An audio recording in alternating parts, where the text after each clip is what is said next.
దేవుడు ఆత్మ కనుక ఆయనను ఆరాధించువారు ఆత్మతోను సత్యముతోను ఆరాధింపవలెను. దేవుడు ఆత్మ కనుక ఆయనను ఆరాధించువారు ఆత్మతోను సత్యముతోను ఆరాధించువారు. అదేవిధంగా లేవి కాండం కూడా 26వ అధ్యాయం 4వ వచనం చదవండి. లేవి కాండం 26వ అధ్యాయం 4వ వచనం. మీ వర్షాకాలంలో మీకు వర్షం ఇచ్చేదను, మీ భూమి పంటలనిచ్చును, మీ పొలముల చెట్లు ఫలించును. ఎన్ని దేవుని గుర్తు అంటే ఆశీర్వాదాలు గుర్తు. చెప్పండి, మీకు వర్షాకాలంలో ఏం చేస్తారంట? వర్షం ఇస్తారంట. ఇంకా మీ భూమి పెంచుతుంట పంటలు, ఇంకా మీ పొలముల చెట్లు ఫలించు. ఎన్ని ఆశీర్వాదాలు గుర్తు. దేవుడు ఆశీర్వదిస్తే వర్షాలు వస్తాయి, పంటలు వస్తాయి, ఇంకేం వస్తాయి? ఫలాలు వస్తాయి. వర్షాలు వస్తాయి, పంటలు వస్తాయి, ఫలాలు వస్తాయి. మీ భూమి, ఈరోజు మన అంశం ఏంటంటే భూమి. భూమి భూమి అంటే ఏంటి చెప్పండి? భూమి అంటే ఉందా? భూమి అంటే తెలుసా అందరికి? ఈరోజు మనం నివసించేదే ఎక్కడ? భూమి మీద. భూమి మీద. భూమి అంటే ఆదాం పేరు ఏం పేరు చెప్పండి? ఆదాం అంటే మొట్టమొదటి వ్యక్తి భూమిలో, మొట్టమొదటి వ్యక్తి దేవుడు సృష్టించిన, చేతితో సృష్టించిన వ్యక్తి ఎవరంటే ఆదాం. ఆదాం అంటే ఎర్రని వాడు అని అర్థం. ఇంకో మాట చెప్పాలంటే ఆదాం అంటే ఎర్రని భూమి. ఎర్రని, ఎందుకంటే ఆ ఎర్రని మట్టిలో నుంచి తీసుకొని ఆ మట్టి ముద్ర వేసి కాళ్ళు, చేతులు, ముక్కు, నోరు స్వయంగా దేవుడు తన స్వహస్తముతో ఆయన రూపంలో చేసుకున్నాడు. ఆదాము అంటే భూమి అని అర్థం. ఆదాము అంటే ఎర్రని వాడని, ఆదాము అంటే భూమి అని. మరి ఆదాము భూమి అయితే మరి నువ్వు నేను కూడా ఏమవుతావు చెప్పండి? మనం కూడా భూమే. మనం కూడా భూమి లాంటి వారిని. మన జీవితం కూడా భూమి లాంటిదే. భూమి అనగా నీ పేరు నా పేరు పెట్టుకోవాలి. భూమి అంటే నువ్వు నేనే. ఒకప్పుడు నువ్వు నేను ఎట్లా ఉన్నావు? ఒకప్పుడు ఈ భూమి ఎట్లా ఉంది? ఈరోజు అలవర్తనాల్లో భూమి గురించే, బలవర్తనాల్లో కూడా భూమి గురించే. భూమి అంటే చెప్పుకున్న ఉదాహరణ ఆదామని. ఆదాం అంటే ఎర్రవాడని, ఎర్ర భూమి అని. ఆ భూమి కిందనే నువ్వు నేను కూడా వస్తావని చెప్పుకున్నాం మనం. ఒకప్పుడు ఎలాంటి భూమి కలిగి ఉన్నాం మనం. ఒకప్పుడు ఎలాంటి భూమి, మరి ఇప్పుడు ఎలాంటి భూమిగా మారింది. ఒకప్పుడు ఎలాంటి పరిస్థితుల్లో నేను ఉన్నాం, ఇప్పుడు ఎలాంటి వారిగా మారాం. చూద్దామండి క్లుప్తంగా కొన్ని విషయాలు ధ్యానం చేద్దాం భూమి గురించి. ఒకప్పుడు ఈ భూమి ఎటువంటిది? ఆదికాండం 3వ అధ్యాయం 17వ వచనం చదవండి. ఆదికాండం 3:17. ఆయన ఆదాముతో, నీవు నీ భార్య మాట విని తినవద్దని నేను నీకు ఆజ్ఞాపించిన వృక్ష ఫలములు తింటివి కనుక నీ నిమిత్తము నేల శపించబడి ఉన్నది. ప్రయాసంతోనే నీవు బ్రతుకు దినములనియు దాని పంట తిందు. ఇక్కడ భూమి ఏం చేయబడిందంట? ఏం చేయబడింది చెప్పండి? శపించబడింది. శపించబడిన భూమి. భూమికి ఉన్న లక్షణాలండి. ఒకప్పుడు భూమి ఎట్లా ఉందంటే శపించబడిన భూమి. శాపము, పాపము, లేదా ఆదాము చేసిన పాపాన్ని బట్టి, అవ్వ చేసిన పాపాన్ని బట్టి ఆదాము అన్నాడు, నీ భార్య మాట విని తినొద్దున్న పండు తిన్నావు. అందుకే నీ నిమిత్తము ఈ భూమి శపించబడినది. ఈరోజు భూమి అంటే చెప్పండి, భూమి అంటే నువ్వు నేనే. ఈరోజు మనం కూడా శపించబడిన వారి. ఒకప్పుడు మన స్థితి కూడా శపించబడిన స్థితి, చచ్చిపోయిన పరిస్థితి. ఒకప్పుడు దేవుని బిడ్డలు కాదు, దేవుని మందిరానికి దూరంగా ఉన్నాం, దేవుని ప్రజలకు దూరంగా ఉన్నాం, వాగ్దాన 2:12 చదవండి. ఎఫెసీయులకు రాసిన పత్రిక 2:12 ఆ కాలమందు ఇశ్రాయేలుతో సహపౌరులు కాక పరదేశులు, వాగ్దానములు లేని ప్రజలను, నిరీక్షణ లేని వారును, లోకమందు దేవుడు లేని వారునై ఉండి క్రీస్తుకు దూరస్తులైన మీరు జ్ఞాపకము చేసుకున్న ఆ కాలంలో నువ్వు క్షమించబడిన వారిగా, సాధువులు కాదు, పరదేశులుగా, వాగ్దానములు లేని ప్రజలుగా, నిరీక్షణ లేని వారిగా, లోకమందు దేవుడు లేని వారిగా నువ్వు నేనున్నావు. అందుకే క్షమించబడ్డావు, అందుకే శాపానికి గురయ్యావు. దేవుని శాపం భూమి మీద వచ్చింది. అందుకనే భూమి అంట చెప్పండి, ముళ్ళ పొదలు, గచ్చ పొదలు, సాగలేని భూమిగా, పంటలు సరిగా పండని భూమిగా. ఎందుకంటే కారణం దేవుడు శపించాడు. ఒకప్పుడు నువ్వు కూడా శపించబడిన బిడ్డలుగా ఉన్నావు. ఈ శపించబడిన బిడ్డలను దేవుడు ఆశీర్వాదానికి మార్చాడు. శాపము నుండి అక్కడికి మార్చాడు. చెప్పండి, అక్కడికి మార్చాడు. శాపం నుంచి ఆశీర్వాదం, శాపం నుంచి ధన్యతగా, శాపం నుంచి దీవెనకరమైన పరిస్థితిగా. ఈరోజు అందుకే ఆలోచించాను, ప్రభా ఒకప్పుడు నేను శపించబడిన భూమిగా ఉన్నాను. ఈ శపించబడిన భూమిని ఆశీర్వాదకరమైన భూమిగా మార్చావు. అందుకే నేను స్తుతిస్తున్నా, అందుకే నేను గణపరుస్తున్నా. ప్రభా ఒకప్పుడు పంట లేదు, ఒకప్పుడు వర్షం లేదు, ఒకప్పుడు ఫలాలు లేదు. ప్రభా శపించబడి వర్షం లేక, పంట లేక, ఫలాలు లేక, ప్రభా శపించబడి నన్ను మళ్ళా వర్షం కురిపించావు. చెప్పండి, మళ్ళా పంట ఇచ్చినట్టు చేశావు, మళ్ళా ఫలాలు ఇచ్చినట్టు చేశావు. అందుకే నిన్ను స్తుతిస్తున్నా. మొదటిగా శపించబడిన భూమి ఆశీర్వాదకరంగా మార్చాడు. రెండవది చూద్దామండి. రెండవదిగా కీర్తనలు 66:6 కీర్తనలు 66:6 ఆయన సముద్రమును ఎండిన భూమిగా చేసెను, జనులు కాలి నడకచే దాటివి. ఎటువంటి భూమి అంట చెప్పండి, ఎటువంటి భూమి? ఎండిన భూమి. ఒకటోది చెప్పాలని చెప్పాలి. ఒకటోది శపించబడిన భూమి. రెండవది ఎండిన భూమి. ఎండిపోయా. ఒకప్పుడు నువ్వు కూడా ఎండిపోయిన పరిస్థితి, చివరించలేని పరిస్థితి, దేవుని అభివృద్ధి లేని పరిస్థితి, ఎండిపోయిన భూమిగా. 143 కీర్తన 6వ అధ్యాయం 143 కీర్తన 6వ వచనం చదవండి. నీ తట్టు నా చేతులు చాపుచున్నాను, ఎండిపోయిన భూమి వలె నా ప్రాణము నీ కొరకు ఆశపడుచున్నది. ఎండిపోయిన భూమి వలె. చెప్పండి, ఎట్లా ఉందంట? దేవుని కొరకు నా ప్రాణము నీ కొరకు ఆశపడుచున్నది. ఎండిపోయిన భూమి. దుప్పి చెప్పండి, నీటి వాగుల కొరకు ఆశపడినట్లు నా ప్రాణము యెహోవా కొరకు కృష్ణపడుచున్నది, ఆశపడుచున్నది. ఈరోజు ఎండిన భూమి లాంటి పరిస్థితి, శపించబడిన పరిస్థితి. ఈ ఎండిన భూమిని ఏం చేశాడు దేవుడు? చెప్పండి, ఏం చేశాడు ఎండిన భూమిని? పచ్చని ఒలీవ చెట్లు లాగా. కీర్తనలో ఉండదు. చెప్పండి, కీర్తనలో ఉంది. దుష్టుల ఆలోచన చొప్పున నడవక, పాపం మార్గం నిలవక, అపహాసన చోటు కూర్చుండక,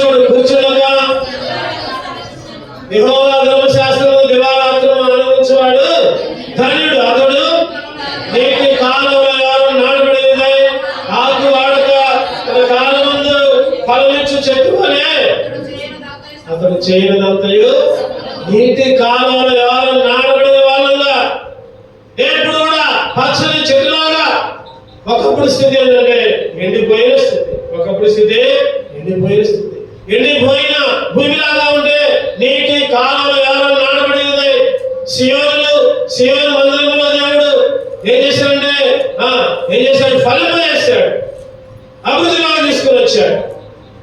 పచ్చని చెట్టులాగా, ఒలీవ మొక్కలాగా, చిగురించే కొమ్మలాగా దేవుని ఆరాధించారు. ఎండిపోయిన భూమిని పచ్చని చెట్టుగా మార్చారు. సీయోను అనే నీటి కాలం ఎవరైనా నాటబడిన బిడగా, నాటబడిన మొక్కగా నన్ను ఉంచారు. అందుకే నేను నిన్ను స్తుతిస్తున్నా, అందుకే నేను నిన్ను ఆరాధిస్తున్నా. 2-3 చూద్దారండి. 3గా ఎటువంటి పరిస్థితుల్లో వచ్చామో యెహెజ్కేలు 36-35 చదవండి. యెహెజ్కేలు 36-35. పాడైన భూమి ఏదేను వనము వలె అయిననియు, పాడుగాను నిర్జనముగాను ఈ పట్టణములు నివాసులతో నిండి ప్రాకారము గలవాయన జనులు చెప్పుదురు. ఎటువంటి భూమి అంట? 3గా పాడైన భూమి. ఏ భూమి చెప్పాలని చెప్పాలి. ఏ భూమి? పాడైన భూమి. 1ది ఏ భూమి? మనం ఏ భూమి చెప్పాలి? శపించబడిన భూమి. శపించబడిన భూమి మంచి పంట ఇచ్చినట్టు చేశాడు, మంచి ఫలాలు ఇచ్చినట్టు చేశాడు, వర్షము కురిపించినట్టు చేశాడు. రెండవదిగా ఎండిపోయిన భూమి. ఈ ఎండిపోయిన భూమిని పచ్చని చెట్టుగా మార్చాడు. నీటి కాలంలో నాటబడింది, ఆకు వాడక తన కాలం ముందు ఫలమిచ్చే చెట్టుగా ఉంచాడు. 3వదిగా ఎటువంటి భూమి అంటే పాడైపోయిన భూమి. ఎటువంటి భూమి? పాడైపోయిన భూమి. పాడైపోయాం. దేంతో పాడైపోయాం చెప్పండి? దేంతో పాడైపోయాం? పాపంతో, దుర్మార్గంతో, చెడు ఆలోచనలు, చెడు తలంపులు, చెడు సహవాసాలు, చెడు మాటలు, చెడు క్రియలు, వీటన్నిటితో కూడా నువ్వు పాడైపోయావు. ఈ పాడైపోయిన నీ కొరకు, నా కొరకు ఆ పరలోకంలో ఉన్న యేసుక్రీస్తు ఈ లోకానికి వచ్చి మనల్ని బాగు చేశాడు. ఆయన పాడైపోయాడు. చెప్పండి. పాడైపోయిన స్థితి నుంచి మనల్ని బాగు చేశాడు. బాగు చేసి ఆయన పాడైపోయాడు. ఆయన శిలువలో బలి అయ్యాడు. ఆయన రక్తం కార్చాడు. ఆయన శరీరం, ఆయన కాళ్ళు, చేతులు, ఆయన తల పాడైపోయింది.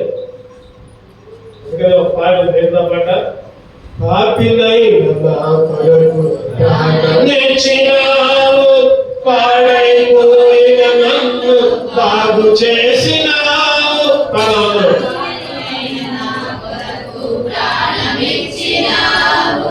పాడైపోయిన నన్ను బాగు చేసినావు. ఏమని వర్ణించను, ఎలా తీర్చను, ఏమని వర్ణించను, ఎలా తీర్చను.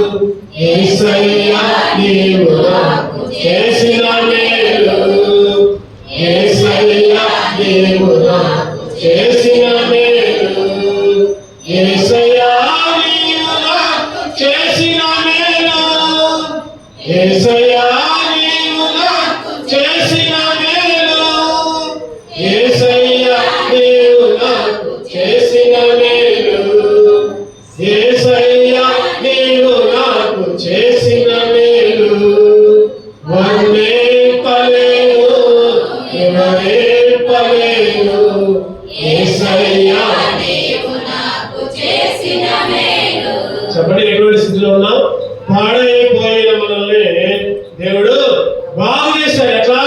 ప్రారంభించి, రక్తాన్ని కార్చి, శిలువలో మరణించి, పరిశుద్ధులుగా ఈ లోకంలో జీవించి పాడైపోయిన నన్ను బాగు చేశాడు. అందుకే దేవుని ఆరాధించాలి, దేవుని స్తుతించాలి, దేవుని గమనించాలి. ఒకప్పుడు పాడైపోయిన భూమిలాగా ఉన్నాం. ఒకప్పుడు ఎటువంటి స్థితి అంటే పాడైపోయిన భూమి లాంటి పరిస్థితి. చూడండి. 4గా కీర్తనలు 46:8 వచ్చి.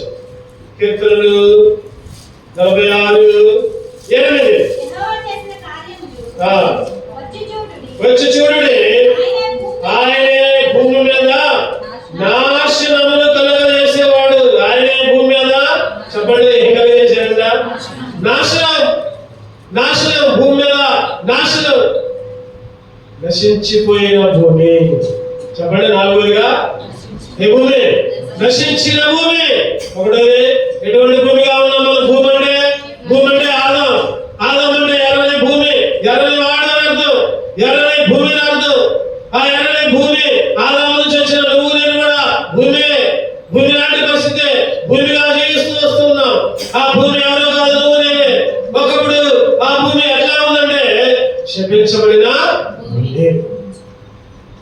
పంట ఇచ్చాడు, పొలాలు ఇచ్చాడు, వర్షాలు ఇచ్చాడు, వర్షం కురిపించాడు, ఆశీర్వదించాడు. రెండోదిగా ఎండిపోయిన భూమిని నీటి కాలంలో ఎవరు నాడబడిన భూమిగా పచ్చని చెట్టులాగా సీఎంలు వ్యవసాయం.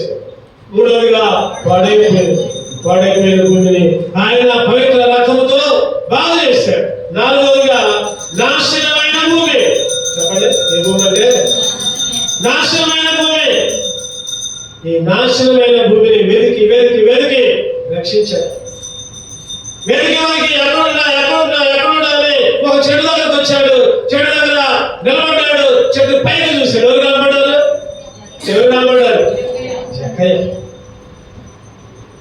జక్కయ్య అనుకున్నా కదా, నేను యేసుక్రీస్తుని చూడాలి, నేను పుట్టోని నా గల పట్ల చెట్టు ఎక్కుదాం అనుకోడు. అసలు జక్కయ్య కోసమే వచ్చాడు, జక్కయ్యకి తెలియదు. ఈరోజు నువ్వు నేను కూడా జక్కయ్యలాగా అనుకుంటున్నా కానీ మన కోసమే ఆయన ప్రాణం పెట్టాడు. నశించిపోయిన స్థితిలో ఉండే జక్కయ్య త్వరగా దిగు, నేను నీ ఇంటికి వస్తున్నా. ఇగో ఈ రోజు నుంచి ఇతను కూడా అబ్రహాము లోక 19:10 ఎప్పుడు అంటున్నామాట? ఏమన్నంటున్నది? నశించిన దానిని వెతికి రక్షించుటకు మనిషి కుమారుడు ఈ లోకానికి వచ్చాడు. ఒకప్పుడు నువ్వు నేను నశించిపోయావు. దేనికి పనికి రాకుండా పోయావు, నశించిపోయావు. అయ్యో, ఎటువంటి పరిస్థితి! అటువంటి పరిస్థితుల్లో దేవుడు వెతికి వచ్చి రక్షించాడు. నశించిపోయిన భూమిని చెప్పండి జీవించే భూమిగా మార్చాడు. నశించిపోయిన భూమిని జీవించే భూమిగా మార్చాడు. అందుకే దేవుని స్తుతించాడు, అందుకే దేవుని ఆరాధించాడు. ఈ రోజుల్లో కూడా చాలా భూములు ఎట్లా ఉన్నాయంటే మంచి పంటలు పండే భూములు. ఆ పంటలు పండే భూముల్ని ఏం చేస్తున్నారంటే పంటలు పండేయకుండా ఆ భూమిని స్థలాలు కాయిస్తున్నారు. అక్కడ ఇల్లు కట్టుకుంటున్నారు. పంటలు తక్కువైపోతున్నాయి, రేట్లు ఏమో పెరిగిపోతుంది. పంట రాట్ల రేట్ల మీద పెరిగిపోతుంది. ఈరోజు నశించిపోయిన భూమి ఇక పంట పండదాకా ఎంత పంటేసినా కూడా పండదాక మనం చూస్తూనే ఉన్నాం. ఒకప్పుడు ఇవన్నీ కూడా పొలాలే, ఇవన్నీ కూడా ఏంటి చెప్పడం, ఒకప్పుడు పొలాలే. మా చిన్నప్పుడు ఇక్కడికి వచ్చి క్రికెట్లు ఆడుకునేవాళ్ళు. మాగాల్లో ఉంటే క్రికెట్లు ఆడుకునేవాళ్ళు. ఇప్పుడు ఇవన్నీ కూడా పంట లేదు, ఇల్లుగా మారిపోయాయి, జీవితాలుగా మారిపోయాయి, గృహాలుగా మారిపోయాయి. ఈరోజు నువ్వు నేను కూడా ఎట్లా ఉన్నామంటే నశించిపోయావు, దేనికి పనికి రాకుండా పోయావు, సారం లేకుండా ఉన్నావు. అటువంటి పరిస్థితులు ఆయనే ఏం చేశాడు? వెదకి వచ్చి అబ్రహాము కుమారుడిగా చేసుకున్నాడు. అందుకే ఆరాధించాడు, అందుకే ఆయన స్తుతించాడు. 5వ వచనంలోనే కీర్తనలు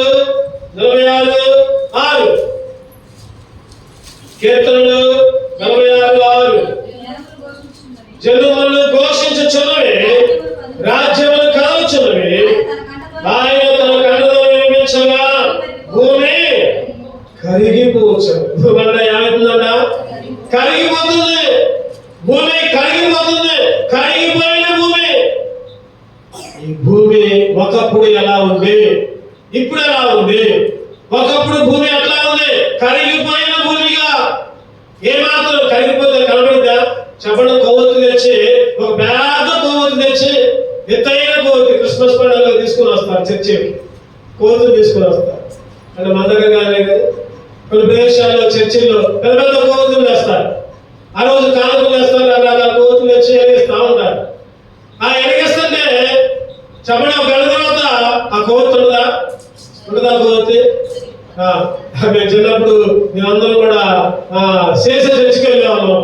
క్రిస్మస్ అప్పుడు మేము చదువుకునే రోజు అందరూ కొవ్వొత్తులు తెచ్చేవాళ్ళు. అసలు మేము ముందు కూర్చునే వాళ్ళం. ముందు కూర్చొని ఊదిరి బత్తీలు, అరటికాయలు కూర్చడం, జామకాయలు కూర్చడం, కొవ్వొత్తులు ఎలిగేయటం.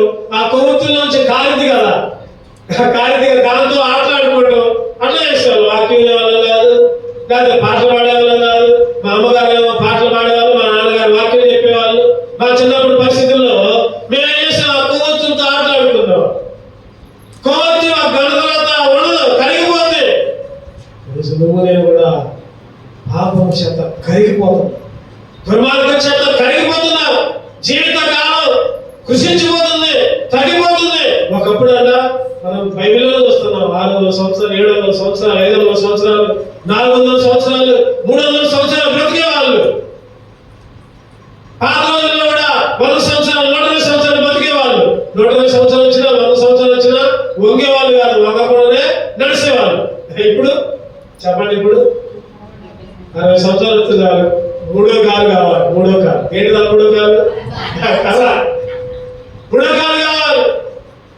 70, 50, 60 సంవత్సరాలకే కురిగిపోతున్నాం, కృషించిపోతున్నాం, అంటే కరిగిపోతున్నాం. ఈ కరిగిపోయే నిన్నులను దేవుడు ఏం చేశాడు చెప్పండి? యేసు క్రీస్తులో నిలబెట్టాడు. కరిగిపోవడం అంటే దాంతో స్థిరమైన మనస్సు లేదు, స్థిరం లేదు, నిలకడ లేదు. ఒకప్పుడు నీకు నాకు నిలకడ లేదు, కరిగిపోతున్నావు. అక్కడ అంటే అక్కడికి, ఎక్కడంటే ఎక్కడికి, లేకపోతే ఆ దేవుడు అంటే ఈ దేవుడు అంటే, ఆ కొమ్మ, ఆ చెట్టు, ఆ గుట్ట, రకరకాల ప్రాంతాలకి, ఆ మందిరం, ఆ చర్చి, లేకపోతే గుణదలని, లేకపోతే కలవరిగిరని, లేకపోతే ఇంకేదో పేర్లు పెట్టుకోవడం, అడిమాటు ఇడిమాటు.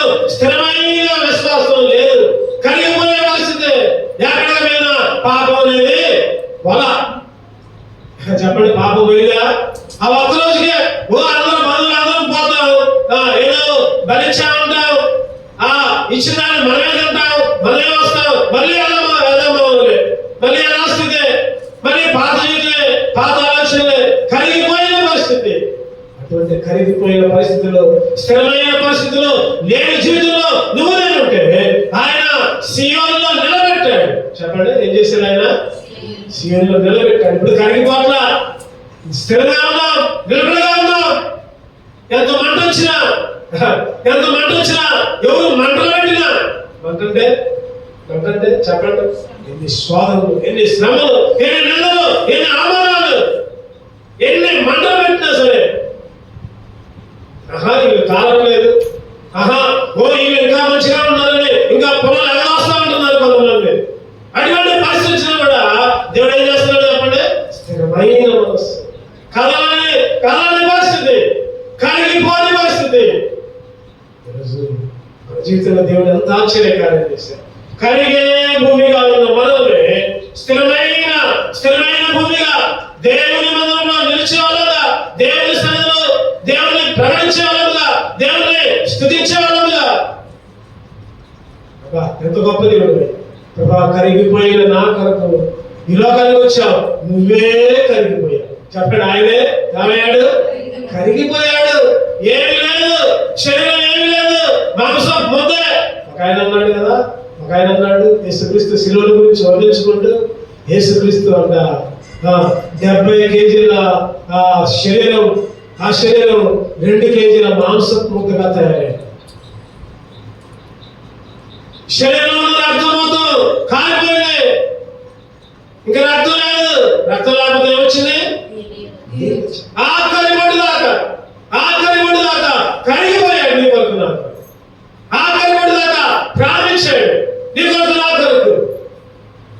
నువ్వు నేను కరిగిపోయిన భూమిలాగా ఉంటే ఆయన మన స్థిరంగా ఉంచి, ఆయన కరిగిపోయి పరలోక రాజ్యంలో స్థిరమైన నివాసాన్ని నీకు నాకు ఇచ్చాడు. అందుకే ఆయన్ని స్తుతించాడు. చూద్దాం, ఆరుగా చూద్దాం, కృత్యం ధ్యానించుకుందాం. హోషేయ గ్రంథం 14. హోషేయ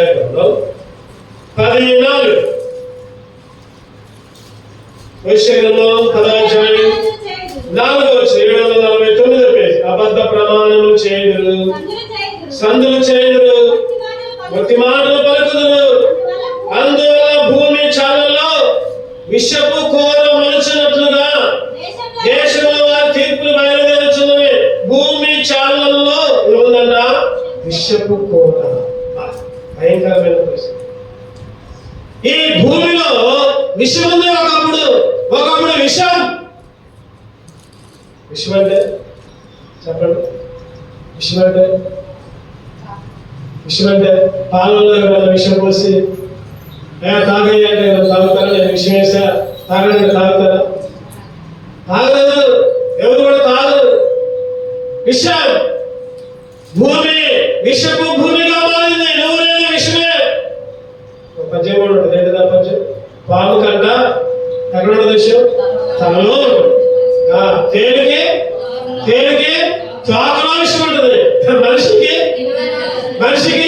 తల లేదు, తోక లేదు, తల గురించి అరికాలాగా మాంసం ఎక్కడ కాలేదు, మొత్తం విషయమే.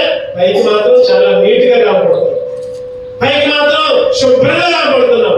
పైన చూపులు ఓ పాడులు, ఫేరేలు, తెల్ల సొక్కాలు, తెల్ల బట్టలు, వస్త్రాలు, పైకి మాత్రం బాగా ఉంటుందని లోపల మనువు కూడా విషపుతో నిండి ఉన్నాం.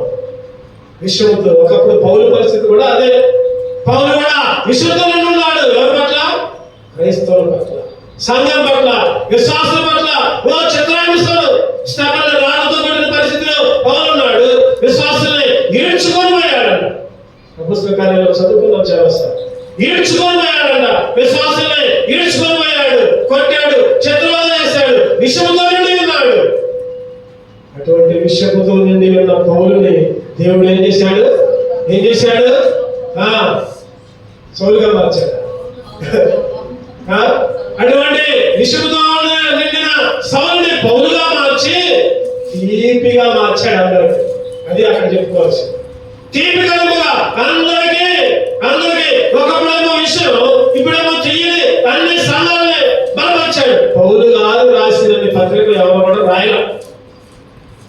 ఎన్నో పత్రికలు, రోమియోలకి, కొరింథీయులకి, గలాతీయులకి, ఎఫెసీయులకి, హెబ్రీయులకి, ఫిలిప్పీయులకి, కొలస్సీయులకి, మొదటి దశలోనికే, రెండో దశలోనికే, ఒక్కొక్కరికి రెండు ఉత్తరాలు రాసింది. ఒక ఉత్తరం రాస్తే మాటల్లో మరి రెండో ఉత్తరం కూడా పౌలు గారు ఎన్నో పత్రికలు ఎంతో దీపికలుగా మారాడు. సంఘాలకి, విశ్వాసులకి, సేవకులు బలపరిచాడు. నేను కూడా ఒకప్పుడు విషయంతో విషపు భూమి కలిగి ఉన్నాం. విషపు భూమి ఒకప్పుడు విషంతో నిండి ఉన్నాం. పాములాగా, తేలులాగా, అంతకంటే భయంకరముగా నిలువల్ల విషము కలిగి ఇటువంటి పరిస్థితుల్లో జీవిస్తూ ఉంటే దీపికలుగా మార్చాడు. అందుకే దేవుని స్తుతించాడు. అందుకే దేవుని వృద్ధ దంపతులు ఉన్నారు, వాళ్ళకి పిల్లలు లేరు, ఒక అబ్బాయి తెచ్చుకున్నారు, పెంచుకుంటున్నారు, ఓ మంచిగా చదివిస్తున్నారు, ఏది కావాలంటే ఇస్తున్నారు. లేకలాగా వచ్చాడు, సరే పెంచుకున్నాం, సాదుకున్నాం, చిన్నప్పుడే తెచ్చుకున్నారు, కొడుకులాగా చూసుకున్నారు. కొడుకు మాత్రం తండ్రి ఎవరు, తల్లి ఎవరు తెలియదు. వాళ్ళనే తండ్రిగా అనుకున్నాడు, వాళ్ళనే తండ్రిగా అనుకున్నాడు. తల్లిదండ్రులకు మాత్రం తెలుసు, ఈ కొడుకు మావాడు కాదు. మంచిగా చదివించారు. కొడుకేమో చెడ వ్యసనాలు, చెడ మార్గాలు, చెడ దారి, చెడిపోయాడు, తాగుతున్నాడు, తింటున్నాడు. తండ్రి దగ్గరకు వచ్చి నాన్న డబ్బులి ఎంత చెప్పినా కూడా ఎంతలా చెడ సవాసాలు, ఫ్రెండ్స్ తీసుకుని వస్తున్నాడు. వాడు అక్కడే అట్లా వాడితో వాడు ఇంకో నలుగురు చెడగొట్టారు. వాళ్ళని వాళ్ళు చెడగొట్టారో తెలియట్లా. వాడేమో వాళ్ళ తల్లిదండ్రులేమో మా నాన్న చెడగొట్టారు అంటారు, వాళ్ళేమో మా అబ్బాయిని వాడు చెడగొట్టారు, ఒకళ్ళు అనుకుంటున్నారు. ఈరోజు మనం కూడా అంతే అనుకుంటాం. ఎవరి కాదు చెప్పండి, మన పిల్లలు తప్పు చెప్తే వాడు సవాసం పెట్టింది అనుకుని వాడు అంటున్నారు. వాళ్ళు కూడా అంతే అనుకుంటారు. తెలుసుకోవాలి, ఆ మాట కూడా తెలుసుకోవాలి. అందుకు మనం సరి చేసుకోవాలి. ఏం జరుగుతుంది? ఇంటికి వస్తున్నాడు, తాగుతున్నాడు, తల్లిదండ్రులు చిత్రవాదం చేస్తున్నాడు, వృద్ధులైన దంపతులు. వాళ్ళకి అర్థం కావట్లేదు. వీడేమో ఇది ఆస్తి మొత్తం నాదే, ఎందుకేరు కొడుతున్నాడు. తండ్రి డబ్బు అయిపోతే కొడుతున్నాడు, తల లాక్కుంటున్నాడు. తల్లి రాసుకుంటుంటే తల్లి దగ్గర పోయి తల్లిని కూడా కొడుతున్నాడు. చూశారు. ఏం చేయాలో అర్థం కాదు. ఈ నట మార్చాలో అర్థం కాదు. ఏం చేశారు? నాన్న ఇవాళ పండగ, నీకు మంచిగా భోజనం సిద్ధపరిచాం, రా తింది. కానీ కొడుకు అన్నాడు, నా ఫ్రెండ్స్ కూడా తీసుకుని వస్తా అంటున్నాడు. వద్దు, నువ్వు అక్కడే, తర్వాత వాళ్ళకి తీసుకోదు కాదు, నువ్వు దీని ముందు తర్వాత తీసుకోదు కాదు. వచ్చాడు, స్నానం చేశాడు, వచ్చాడు. ఆ తల్లిదండ్రులకు అర్థమైపోయింది, వీడుంటే మాకు శ్రమలే, వీడుంటే మాకు ఇబ్బంది, లాభనాయక. ఏం చేశారండి? మంచి బిర్యానీ చేశారు. దాంట్లో బిర్యానీతో పాటు సేమియా కూడా చేశారు. ఆ సేమియాలో విషపు చుక్కలు వేశారు. రాలా ఇగో సేమియా బిర్యానీ నీ కొరకే, నీ కోసమే, ఇగో నువ్వు తిని మిగిలిన నీ ఫ్రెండ్స్ చేసుకో. సేమియా తిన్నాడు, బిర్యానీ తింటున్నాడు. నోట్లో వచ్చి రక్తం చూసుకున్నాడు. నాన్న ఏంటి, అమ్మ ఏంటి రక్తం అప్పుడు చెప్పారు తల్లిదండ్రులయ్యా, నువ్వు నా కొడుకువి కాదు. నువ్వు ఎక్కడో ఉంటే అనాథరాలుగా నీ తల్లిదండ్రులు వదిలిపెడితే మేము ఎత్తుకొని వచ్చావు, నేను పెంచావు, పోషించావు. చివరికి మమ్మల్ని చంపడానికి కూడా చెప్తున్నారు. మమ్మల్ని కొడుతున్నారు, డబ్బుల కోసం చిత్రహింసలు పెడుతున్నారు, ఇగో బలవంతం చేస్తున్నావు. ఇక మాకు ఇక ఏం చేయాలో తెలియలా, ఏం చేయాలో తెలియదు. అందుకే విషయం పెట్టి నేను చంపుతున్నావు అయ్యా. ఇక నువ్వు 5 నిమిషాలు 10 నిమిషాలు చచ్చిపోతావు, ఇక నీ పేడ ఎదురుతుంది, బెరడైపోయింది అని విషయం పెట్టారు. అప్పుడు ఏమంటే చనిపోయారు. చూడండి పరిస్థితి. కుర్రవాడికి ఏమో నిజమైన తల్లిదండ్రులు అనుకున్నారు, ఆ తల్లిదండ్రులు తెలుస్తుంది ఆ బిడ్డ సొంత కొడుకు కాదని. ఎంతో ఓపిక, ఎన్నో సంవత్సరాలు కష్టపడ్డారు, ఎంతో ఓపిక పెట్టారు, అయినా కానీ ఉపయోగం లేదు. చివరికి ఏం చేశారు? కన్నవాడైనా పెంచుకున్నాడైనా ఇక ఎట్లా ఉంటే లాభం లేదు అని చంపారు. ఈరోజు నీ పరిస్థితి, నా పరిస్థితి కూడా అదే. కానీ ఆ తల్లిదండ్రులు అయితే ఆ అబ్బాయిని విషయం పెట్టి చంపారు. కానీ ఆ తల్లిదండ్రులు అయితే ఆ అబ్బాయిని విషయం పెట్టి చంపారు. కానీ మన తండ్రి అయితే చెప్పండి, ఆయనే చనిపోయాడు. అది అక్కడ గొప్ప. మన తండ్రి అయితే ఆయనే చనిపోయాడు, ఆయనే ప్రాణం పెట్టాడు. నీలో నాలో ఉన్న విషయాన్ని తీసేయడానికి ఈ లోకానికి వచ్చి విషము భూమిగా ఉన్న నీళ్లను ఆయన కరుణించి తీపిగా మార్చాడు. అందుకే దేవుని స్తుతించాలి, అందుకే దేవుని ఆరాధించాలి. చివరిగా ఇంకొక విషయం చూసుకొని ముగించుకున్నాం. ఇంకొక విషయం హోషేయ గ్రంథం 9వ అధ్యాయం 6వ వచనం. హోషేయ గ్రంథం 9:6. లయము సంభవించినందున జనులు వెళ్ళిపోయి ఉన్నారు. ఐగుప్తు దేశం వారికి కూడి స్థలముగా ఉండును, లోపు పట్టణం వారికి శ్మశాన భూమిగా ఉండును. చాలు. ఏం భూమి అంట? ఏం భూమి? చెప్పాలి. ఏం భూమి? శ్మశాన భూమి. ఎన్ని భూములు చెప్పుకున్నాం మొత్తం? ఎన్ని? 7. ఒకటది శపించబడిన భూమి. లేవికాండంలో చదువుకున్నాం.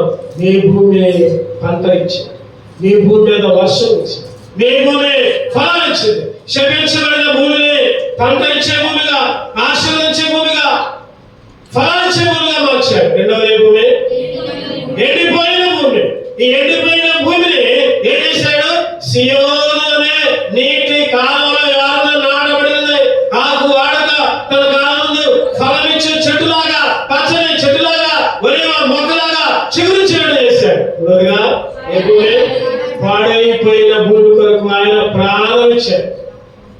పాడైపోయిన భూమిని ఆయన ప్రాణం ఇచ్చి మంచిగా చేశాడు, విలువ కలిగిన వాడుగా. ఒకప్పుడు విలువ లేదు, ఆయన రక్తం ఇచ్చి విలువ పెట్టి కొనుక్కున్నాడు. నాలుగోదిగా ఏ భూమి? నాశనమైన భూమి, నశించిపోయిన భూమి, దిక్కు తోచని పరిస్థితుల్లో ఆయన నిన్ను కనుగొని నీ కొరకు నా కొరకు వచ్చి, నీ ఇంటికి నా ఇంటికి వచ్చి నా రక్తాన్ని కాచి వెతికి రక్షించాడు. నశించిపోయిన వాళ్ళని రక్షించిన వాడిగా ఉన్నాడు. 5వదిగా ఏ భూమి? కరిగిపోయిన భూమి. ఆయనే కరిగి నీ కొరకు నా కొరకు ఆయన రక్తమంతా కాచి ఆఖరి బొడ్డు దాకా రక్తాన్ని చిందించి స్థిరముగా ఉంచాడు. సియోను అనే మందిరంలో స్థిరముగా ఉంచి ఆయన ఆరాధించే బిడ్డగా ఉంచాడు. చివరిగా ఆరవదిగా విషపు భూమి. మొత్తం నిలువెల్ల అధికారులు కానీ గణితులకు విషపు భూమిగా ఉంటే, ఆ తల్లిదండ్రులు అయితే ఆ కొడుకుని విషమిచ్చి చంపారు. కానీ మన తండ్రి అయిన దేవుడు ఏం చేశాడు? ఆయనే చనిపోయి, ఆయనే బలి, ఆయన శిలువలో మరణించి తీపిగా మార్చాడు. చివరిగా శ్మశాన భూమి. చెప్పండి, శ్మశాన భూమికి ఏమన్నా విలువ ఉంటుందా? శ్మశాన భూమి ఏమాత్రం మన విలువ లేని భూమి, ఎన్నిక లేని భూమి. బెనర్జీ కుమార్ గారిని విజయవాడలో గొప్ప దైవ సేవ. అది కూడా సీఎం అన్నాడు. వాళ్ళు ఇంట్లో ఒక అపార్ట్మెంట్లో కూడుకుంటున్నారు. కొన్ని సంవత్సరాల కింద పరిస్థితి. ఆయన అనౌన్స్ చేశాడు, ఏమని, అయ్యా మనకి భూమి కావాలి, భూమి కొనుక్కోవాలి, మన దగ్గర బడ్జెట్ కూడా తక్కువే ఉంది, చర్చి కట్టుకోవాలి అనౌన్స్ చేస్తే ఎక్కడా దొరకట్లా. ఎక్కడ సెంటే 10 లక్షలు, 15 లక్షలు, 20 లక్షలు దాకా ఉంటుంది ఒక సెంటే. ఎక్కడా దొరకట్లా. అందులో ఒక ఆయన బ్యాగ్ తెచ్చాడు. ఏంటంటే, అన్న సెంటు 5 లక్షలు అక్కడ 10 సెంట్లు దాకా ఉంది, ఎవరు కొనుక్కోవట్లేదు అని మనం కొనుక్కున్నామంటున్నాడు. అరే అందరూ ఉన్నారు, అంత సెంట్ 5 లక్షలకి ఇచ్చే విజయవాడ ఎక్కడ ఉందా అని ఎంక్వైరీ చేస్తున్నాడు. ఆ కాలేజీ అన్న కూడా అడిగి ఎక్కడయ్యా భూమి అంటే ఆయన చెప్పాడు కదా, ఏం లేదన్నా దూరంలో శ్మశానం ఉంది కదా, ఆ శ్మశానానికి ఒక గోడ ఉంది, ఆ గోడ పక్కనే 10 సెంట్లు ఉందన్న, ఎవరు కొనుక్కోవట్లా, పక్కనే శ్మశానం, అందుకని రేటు తక్కువ చేసి సెంట్ 5 లక్షలకి అమ్ముతున్నారన్న, కొనుక్కుందామన్నా. చెప్పండి, విలువ ఉందా దానికి? ఏమన్నా విలువ ఉందా? సెంట్ 20 లక్షలు ఎక్కడ, సెంట్ 5 లక్షలు ఎక్కడ, అది శ్మశానం పక్కన. అందులో ప్రార్థన చేసి చెప్తాంలే, తర్వాత చూద్దాంలే అని కొనుక్కో. అంటే విలువ లేని భూమి, శ్మశాన భూమి. అంటే ఒకప్పుడు నువ్వు నేను కూడా ఏమాత్రం కూడా విలువ లేని వాళ్ళం, ఎన్నిక లేని వాళ్ళం, పనికి రాని వాళ్ళం, ఏమాత్రం కూడా ఏ ఉపయోగం లేని వాళ్ళం.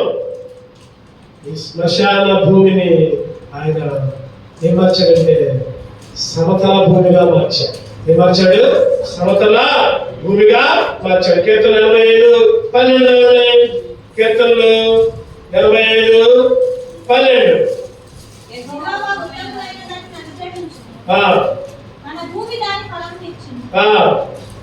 యెహోవా ఉత్తమమైన అనుగ్రహించును, మన భూమి దాని ఫలమునిచ్చును. మన భూమి దాని అంటే ఫలమునిచ్చే భూమిగా. 26వ కీర్తన 12వ వచనం కూడా. 26వ కీర్తన 12వ వచనం కూడా. అది గొప్ప సరళ. సమభూమిలో నా పాదము నిలిపి ఉన్నాను, సమాజంలో యెహోవాను స్తుతించదను. సమభూమిలో ఒకప్పుడు శ్మశాన భూమి, ఇప్పుడు సమభూమిగా మార్చాడు. సమభూమిగా ఆ గుంటలో లోయలు అన్నీ పూడ్చేస్తున్నాడు. గుంటలు లోయలు చెప్పడానికి కదా, దూర ప్రాంతంలో పొలాల్లో ఇల్లు కట్టుకోవాలంటే ఏం చేస్తారు చెప్పండి? రోడ్డు కంటే ఎత్తుగా కట్టుకుంటారు. ఎన్ని గుంటలున్నా మట్టితో చదువు చేస్తారు, పూడుస్తూ ఉంటారు, రాళ్ళతో తొక్కుతూ ఉంటారు. ఆ గుంటలన్నీ పూడ్చిన తర్వాత అప్పుడు కట్టుకుంటారు. ఈరోజు నువ్వు నేను కూడా గుంటలు లోయలు, చెప్పలేని సమస్యలు, చెప్పలేని బాధలు, చెప్పలేని ఇరుకులు. దేవుడు ఏం చేశాడంటే ఆయన రక్తంతో మాతో సమానంగా చేశాడు. ఏం చేశాడు?